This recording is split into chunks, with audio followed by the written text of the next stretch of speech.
Kremlin propagandists are trying hard to convince Russians that the Russian economy is stronger than ever and international sanctions have had no effect on it. But according to Bloomberg, the Kremlin has already used liquid assets from Russia's National Welfare Fund to finance the war. The fund itself has been halved since the start of Russia's full-scale invasion of Ukraine. The country sacrifices its future prosperity to wreak havoc abroad. Moscow has also resorted to several extreme interventions to control the Russian economy. Export bans for petrol and sugar have been introduced to secure domestic supply. From a joint article by the finance ministers of Sweden, Denmark, Estonia, Finland, Latvia, Lithuania, the Netherlands and Poland, published by The Guardian.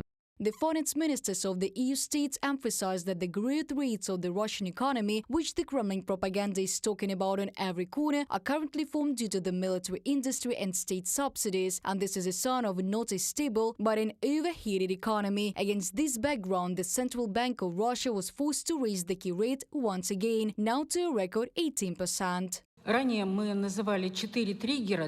we named 4 triggers for raising the rate. All of them have been realized. Firstly, stable inflation is increasing. Secondly, consumer activity is not cooling. Thirdly, the positive gap in the economy is not narrowing, but the rigidity of the labor market is growing. And firstly, new pro-inflationary risks associated with the sanctions have been realized.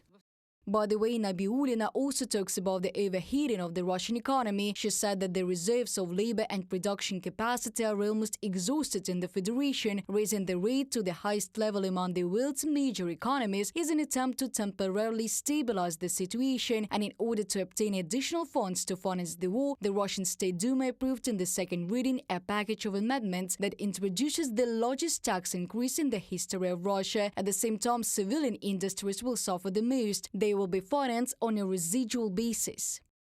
War has also become an instrument of internal governance of the country. For relatively little money, people are easily sent to slaughter, which turns them into sacrificial cattle. The Russian government is not in a dialogue with society. It understands that even if strong discontent flares up in it, it can be suppressed by force. Semyon Novoprutsky, economic expert, in a commentary to the Russian service of the Voice of America. As a result of the tax reform, almost $200 billion will be taken from the population and businesses in the next 6 years, an amount that is a third more than the total size of the National Welfare Fund of Russia, journalists from the Moscow Times calculated. However, despite all these measures, experts say the outcome of the Kremlin's economic experiments has already been decided, and their results will be felt by every Russian. Reported by Diana Kolesnik, Natalia Husak, UATV News.